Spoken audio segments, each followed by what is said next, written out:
사도신경 하심으로 고등부 주일 예배 함께 하나님께 올려드리도록 하겠습니다. 우리 사도신경 하심으로 우리의 신앙을 함께 고백하시겠습니다.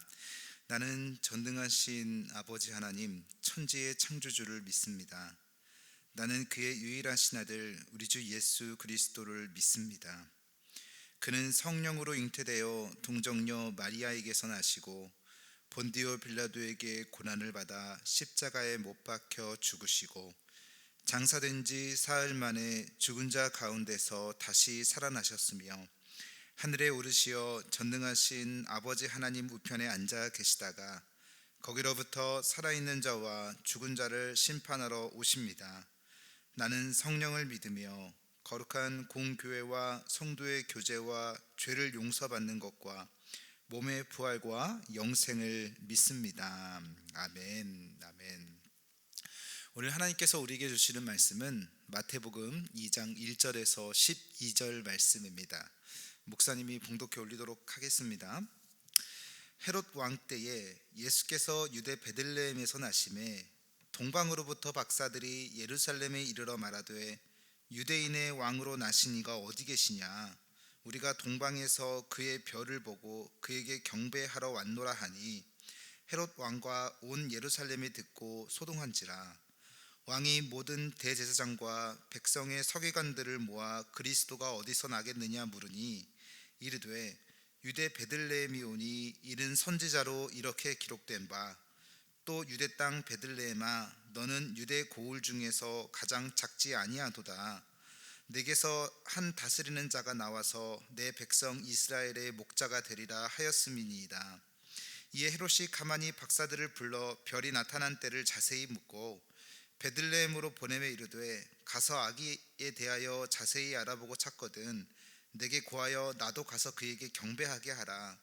박사들이 왕의 말을 듣고 갈새 동방에서 보던 그 별이 문득 앞서 인도하여 가다가 아기 있는 곳 위에 머물러 서 있는지라. 그들이 별을 보고 매우 크게 기뻐하더라. 집에 들어가 아기와 그의 어머니 마리아가 함께 있는 것을 보고 엎드려 아기께 경배하고 보배 합을 열어 황금과 유황과 모략을 예물로 드리니라. 그들이 꿈에 헤롯에게로 돌아가지 말라 지시하심을 받아 다른 길로 고국에 돌아가니라. 아멘. 아멘. 오늘도 성탄 준비 메시지 두 번째 주제를 가지고 함께 말씀을 나누려고 합니다. 동방 박사들의 실수에 대해서 나누려고 하죠. 지난주에 이어서 계속 동방 박사 이야기를 해오고 있는데 예수님께서 이 땅에 오셨을 때 주변에 참 많은 사람이 있었다고 합니다. 대부분이 유대인들이었죠. 그런데 그 유대인들 틈바구니 속에서 유일하게 이방인으로서 아기 예수를 만난 사람들이 있었는데 그 사람들이 동방 박사들이라고 말씀을 드렸습니다.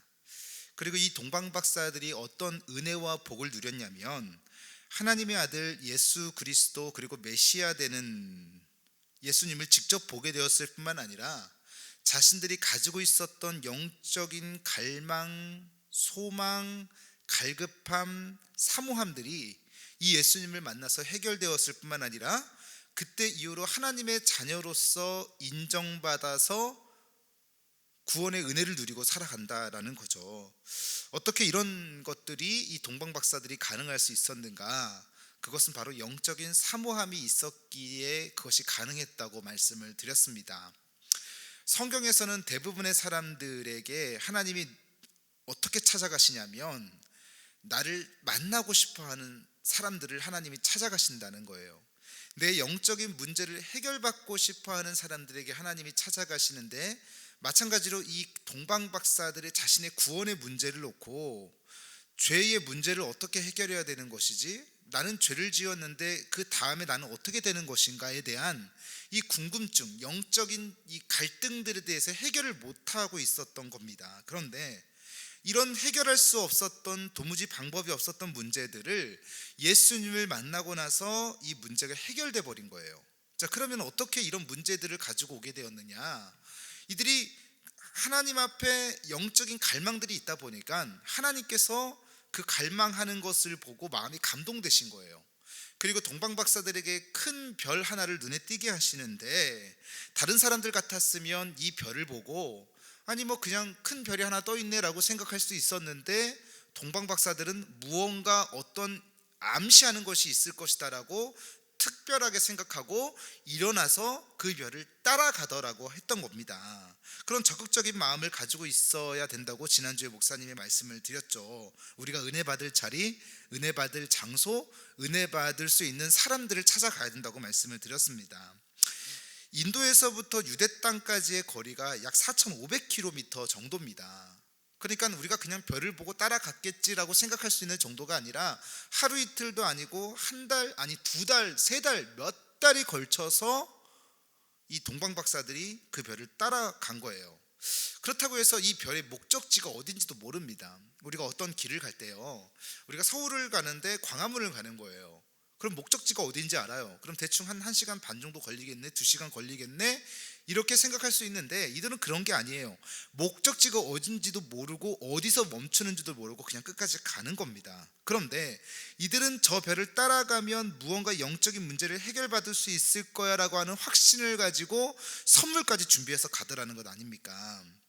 황금, 유향, 모락이라고 하는 것을 준비했다라는 것은요, 저 별을 따라가면 반드시 우리의 구원의 영적인 문제가 해결될 것이고 큰 은혜를 누릴 것이다 라고 하는 확신을 가졌다라고 하는 거죠. 그래서 지난주에 목사님이 우리도 이 동방박사들처럼 영적인 문제들을 해결받기를 사모함 뿐만 아니라 저 별을 보고 따라가서 은혜의 자리까지 쫓아가는, 끝까지 쫓아가는 성경 공부라든지, 그리고 예배를 드릴 수 있는 장소라든지, 은혜를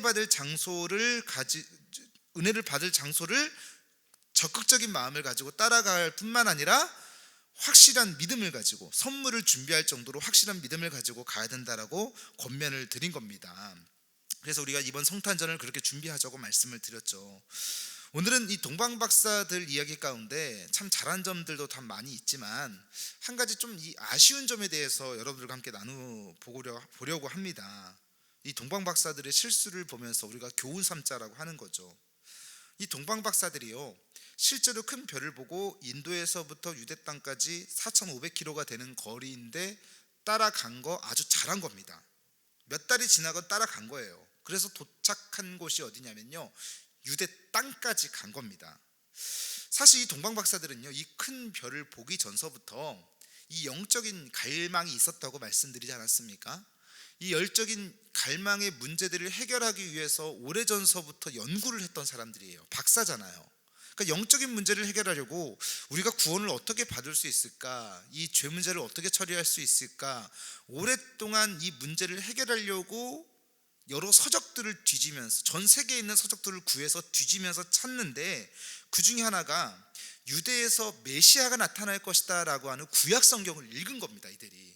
그래서 의심하지 않고 유대예로부터 먼 큰 별이 하나 딱 떠오르는 것을 보고, 아, 구약 성경에 그런 얘기들이 있는데 한번 따라가 봐야겠다라고 확신을 가지고 따라간 거죠. 그리고 그 큰 별이 실제로 하나 떠오르더니 자신들을 인도에 가는 것처럼 앞서 가더라는 것 아닙니까? 그런 것들이 딱 맞아떨어지는 것을 보면서 기대를 가지고 흥분을 감추지 못하고 막 신나게 기쁨으로 유대 땅까지 따라온 거예요. 근데 이제 여기서 문제가 생깁니다. 유대 땅까지 오기는 왔는데, 유대 땅까지 왔으면 그 별이 가는 곳까지 끝까지 따라갔어야 되잖아요. 그런데 대한민국 땅 공항까지는 왔는데 공항에서 내비게이션을 꺼버린 거예요. 그리고 자기들끼리 생각을 하는 거예요. 어떤 생각을 하냐면, 별을 보고 따라가고 있었는데 한 사람이 그러는 거예요. 우리가 지금 여기까지 거의 다 왔는데, 우리가 구약 성경을 읽어서 유대 땅에서 메시아가 나신다고 했는데, 아니 저 별 어차피 가는 곳도 아는데 끝까지 따라갈 필요가 있을까라고 누가 묻는 거죠. 그러면서 당연히 하나님의 아들, 신의 아들, 구원자라고 한다면 당연히 최고로 멋있고 화려하고 사람들이 주목받는 곳으로 가지 않겠어? 라고 하면서 당연히 예루살렘 왕궁에 가 있겠지, 예루살렘 왕국에서 났겠지 라고 하는 거예요. 가만히 생각해 보니까 그런 거예요. 그래, 야 이제 고생해서 여기까지 왔는데 좀 쉬면서 우리 예루살렘 왕궁으로 가자고, 어차피 거기 있을 건데 뭘 그렇게 고민하고 힘들게 그렇게 따라가냐고. 그러면서 이 동방박사 세 사람들의 목적지가 베들레헴이 아니라 예루살렘 왕궁을 향해서 가더라는 것 아닙니까? 이들이 처음에는 잘 따라오는 듯 했습니다. 근데 다 와서 자신들이 가지고 있는 지식과 상식과 경험들, 큰 별을 바라봤던 눈들이 서로의 눈을 바라보면서 의견을 맞추기 시작하는 거예요. 그리고 결론을 도출하기 시작하는데 그 별과는 상관없는 예루살렘 왕궁으로 가더라는 것 아닙니까? 여러분, 이 큰 별이 우리에게 지금 상징하는 것은 뭐냐면요, 중요합니다. 하나님의 말씀이고 성령의 역사하심인 거예요.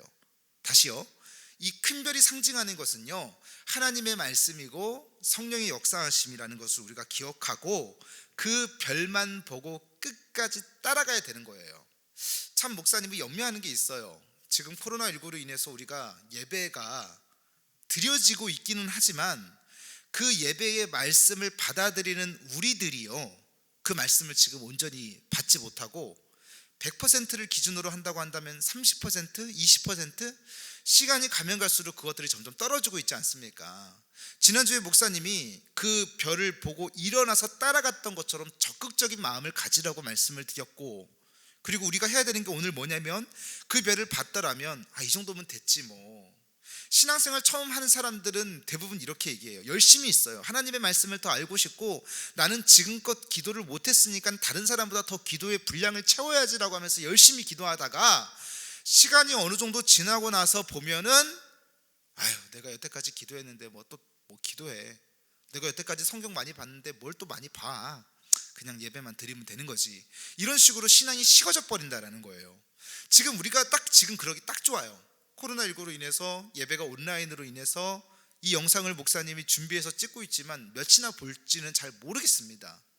점점 그 별을 따라오기는 같이 따라왔는데 마지막에 베들레헴으로 가는 것이 아니라 유대 땅 예루살렘 왕국으로 가버리는 거예요.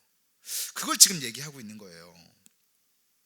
오늘 저와 여러분 모두가 큰 별 하나님의 말씀을 따라가면요, 성령의 역사를 따라가면요, 나만 평안할 뿐만 아니라 우리 가정도 평안하고 우리 교회도 평안하고 우리 학교도 평안하고, 그리고 이 영상을 시청하고 계시는 어른들은요, 가정뿐만 아니라 사업장까지 직장까지도 평안하는 역사가 있기에 이 성탄절 큰 별을 바라보면서 큰 별이 상징하는 하나님 말씀 성령의 역사하심을 따라가는 저와 여러분 되기를 소망합니다.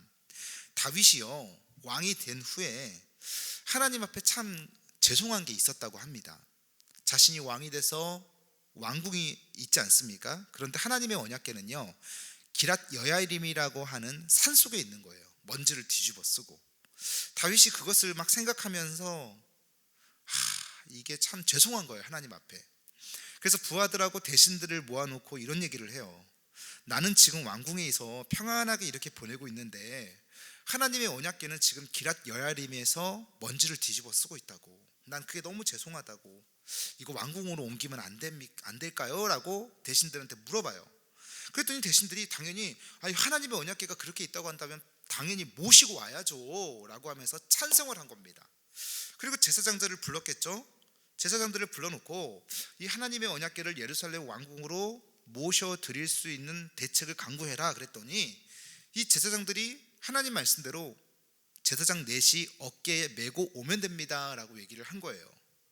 그리고 나서 이제 일정을 잡고 날짜를 다 준비해 놓고 제사장들을 모아놓고 언약궤를 맬 제사장 4명도 선정해 놓고, 또 그 제사장들이 못 옮기니까 또 다른 제사장으로 순번도 정해 놓고 다 준비를 했는데 갑자기 옆에서 누군가 탁 끼어들면서 이런 제안을 하는 거예요. 왕이시여, 다윗 왕이시여, 하나님의 언약궤지 않습니까? 그 하나님의 언약궤가 이제 다윗 왕이 되셔서 다시 데리고 오려고 하는데 어떻게 제사장들 넷을 거기서부터 여기까지 끌고 오게 하냐고. 제사장들 힘든 거는 상관없고 너무 초라하지 않습니까? 우리 그러지 말고 황금술에 만들어가지고 앞에는 군대 장관 세우고 양 옆에는 호위무사들 세워놓고 뒤에 오케스트라도 막 따라가게 해서 막 사람들로 하여금 칭송하고 하나님께 영광 돌리자고. 다윗이 안 그래도 뭔가 찝찝했는데 그 얘기 듣고 보니까 무릎을 탁 치는 거예요. 그래, 그렇게 하자라고 결정하면서 제사장들이 했던 하나님의 말씀이 기록된 대로 하지 않고 어떻게 하냐면 황금 수레를 만들어 버리는 겁니다. 그리고 그 황금 수레를 만들어서 끌고 오는 사람 우사와 아이오라고 하는 사람을 수레에 딱 세워놓고요, 호위 군사들 세우고 군대 장관 세우고 뒤에 뭐 오케스트라 따라오고 막 빵빠라를 울리면서 막 찬양하면서 가는 거예요. 근데 하나님의 언약궤를 옮길 때는 어떻게 하라고 성경에 기록되어 있는 거잖아요. 하나님이 그 모습을 보시고 화가 나신 거예요. 화가 나신 거예요. 화가 나셔서 하나님이 땅을 흔들어 버리기 시작하는데, 땅이 흔들리니까 소가 움직이기 시작해요. 소가 움직이기 시작하니까 뒤에 있는 황금마차, 황금수레가 흔들리기 시작하더니 그 황금수레를 끌고 가던 우사가 언약궤가 흔들리는 것을 보고 언약궤를 툭 잡더니 욱 하고 쓰러져서 죽어버리는 겁니다. 처음에 다윗이 하나님의 말씀을 붙들었다니까요. 정말 잘 붙들었어요. 잘했어요. 그런데 그 하나님의 말씀, 큰 별의 눈에 가 있다가 사람들끼리 만나서 의견을 조율하기 시작하고 생각들을 묻기 시작하더니 하나님의 말씀이 안 들리기 시작하는 거예요. 동방박사들도 마찬가지입니다. 하나님이 은혜를 부어주셔서 4,500m가 먼 큰 별을 보게 하셨어요. 그러면 그 별을 끝까지 따라가고 그것만 다 도착할 때까지 따라갔어야죠. 그런데 그 큰 별을 바라보던 눈들이 서로의 눈을 바라보기 시작하면서, 큰 별이니까 당연히 귀한 분이지 않겠어?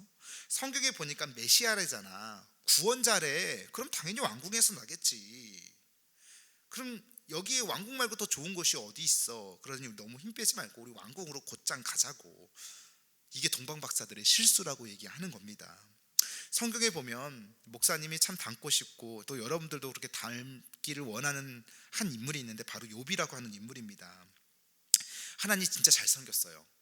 하나님께서 욥의 재산을 다 뺏어버리지 않습니까? 시험하려고. 그리고 10명의 아들, 딸들도 다 한꺼번에 죽여버렸어요. 게다가 이 욥의 몸에는요, 벽돌로 퍽퍽 긁어야 되는 이 몸에 질병을 준 겁니다. 그럼에도 불구하고 욥은 뭐라고 얘기하냐면, 이것 모두를 주신 분이 여호와시니까 걷어가시는 분도 여호와시다라고 하면서 여호와께 찬송을 드릴지어다라고 전심으로 예배하더라는 거예요. 어떻게 그것이 가능할 수 있을까? 제 스스로 질문을 던져봤는데, 저에게도 이렇게 질문을 던져봤어요. 과연 나한테 있는 재산을 하나님이 다 뺏어가신다고 한다면 내가 하나님을 여전히 믿을까? 저는 자신이 없는데 제 주위를 둘러보니까 정말 욕과 같은 분들이 계시더라고요. 경제적으로 풍성하고 사업도 잘 됐어요. 부유했어요. 그런데 한순간에 모든 것을 잃어버린 분들이 계시는데, 그럼에도 불구하고 그 자리에서 여전히 하나님을 예배하시는 분들이 계시더라니까요. 어떤 분은 불의의 사고로 인해서 자녀를 먼저 하나님 나라로 떠나보내는 가슴 아픈 상처가 있는 가족들이 있어요. 하나님이 내 새끼를 데리고 갔어, 나 하나님 안 믿어 라고 이렇게 떠난 사람도 있을 수 있겠지만, 떠나지 않고 그 자리에서 예배드리시는 분들이 더 많더라니까요. 또 어떤 분은 죽을 병에 걸려서 정말 하루하루 사는 것이 고통스럽고 괴롭고 지옥 같은데, 내가 하나님을 잘 섬겼는데 나한테 이런 질병을 줘, 나 하나님 떠나, 안 믿어, 하나님 저주할 거야 라고 할 것 같은데 그러지 않더라고요. 욥처럼 여전히 하나님께 기도하고 예배하고 찬송하더라는 거예요. 동방박사들, 별을 하나님의 은혜로 보게 하셨고 그리고 따라오게 하셨으면 끝까지 따라갔어야 되는데 자신들의 선입견이 들어가기 시작한 거예요. 자신들의 생각이 들어가기 시작한 거예요. 그러면서 예수님이 나신 곳 베들레헴으로 가는 것이 아니라 생각대로, 경험대로, 지식대로, 이성적인 사고방식으로 편견을 가지고 왕궁으로 가는 것은요, 지금 우리들에게 하시는 교훈이거든요. 코로나19로 인해서 우리가 예년처럼 성탄절을 준비하지 못해요. 그리고 또 성탄절을 준비하지 못하다 보니까 성탄절의 분위기나 기쁨도 누리지를 못하죠. 그 전에 앞서 우리가 생각해 보자는 거예요. 지금껏 우리가 성탄절을 준비하면서 메시아가 오신 것 자체만을 가지고 기뻐한 적이 있었나? 친구들과 함께 워십을 준비하면서, 드라마를 준비하면서, 그림자, 뭐 퍼포먼스를 준비하면서 막 그 시간이 즐겁고 막 간식도 먹고 해서 즐거운 게 아니라 예수님이 나신 것 자체만으로 우리가 기뻐하고 그 하나님의 말씀을 끝까지 따라가려고 하는 마음이 우리에게 있냐라는 거죠. 지금 너무나 힘든 상황이에요. 모이지 못해요. 적극적인 마음을 가지고 우리 큰 별이 상징하는 하나님의 말씀 그리고 성령의 역사 끝까지 의지하면서 지난번에도 말씀드렸지만 적극적인 태도를 가지고 우리가 이 은혜 잊어버리지 않기 위해서 몸부림을 치면서 큰 별 끝까지 따라가시는 저와 여러분들 다 되시기를 주님의 이름으로 간절히 촉구하며 축원합니다. 기도하겠습니다. 사랑의 하나님 아버지, 은혜와 사랑 감사를 드립니다. 코로나19로 인해서 우리가 지금쯤이면 성탄 전야를 위해서 준비하고 축하하고 연습하고 있을 텐데 하나님 그러지 못하고 있습니다. 어쩌면 성탄절에 대한 기쁨이 세상의 문화와 섞이면서 진정으로 그 메시아 예수 그리스도 자체만을 축복하고 기뻐하고 찬양하지 못했던 마음을 보시고 하나님께서 이런 과정을 우리에게 주신 거라 믿습니다. 우리 더 예수님 끝까지 생각하고요, 동방박사들처럼 실수하지 않고 큰 별 하나님의 말씀 성령의 역사 따라갈 수 있도록 인도하여 주시옵소서. 지금 시험 기간 중에 있습니다. 우리 고등부 학생들 하나님 시험 준비 잘 할 수 있도록 인도하여 주시고 최선을 다해서 하나님께 영광 돌릴 수 있는 귀한 자녀들 될 수 있도록 인도하여 주시옵소서. 우리 선생님들 열심히 준비하고 노력하고 헌신하는 마음을 가지고 지금껏 고생 많이 하셨습니다. 더 가르치고 싶어하는 마음이 있어도 가르치지 못하는 이 단계를 지금 겪고 얼마나 마음이 힘들겠습니까? 가정의 평안을 허락하여 주시고 긍휼히 여겨주시고 불쌍히 여겨주셔서 지금은 힘들지만 이 문제들이 해결되고 나왔을 때 저를 비롯해서 열심으로 충성봉사하면서 우리 학생들 자녀처럼 여기고 하나님 말씀 끝까지 가르칠 수 있도록 주님 도와주시옵소서. 한 주간도 평안하시고 기쁨 가운데 은혜를 누리게 하시고 예수 그리스도의 나심의 이 성탄의 기쁨을 한없이 누릴 수 있는 고요함 가운데 기쁨이 우리 아 가운데 있게 허락하여 주시옵소서. 모든 걸 주님께 맡기며 예수님의 이름으로 간절히 기도드렸습니다. 아멘. 주기도문 하심으로 예배를 마치겠습니다. 하늘에 계신 우리 아버지, 아버지의 이름을 거룩하게 하시며 아버지의 나라가 오게 하시며 아버지의 뜻이 하늘에서와 같이 땅에서도 이루어지게 하소서.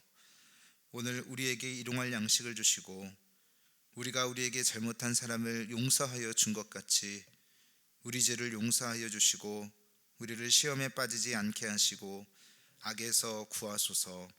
나라와 권능과 영광이 영원히 아버지의 것입니다. 아멘. 아멘. 한 주간도 평안하시고 기말고사 잘 보시고 메리 크리스마스.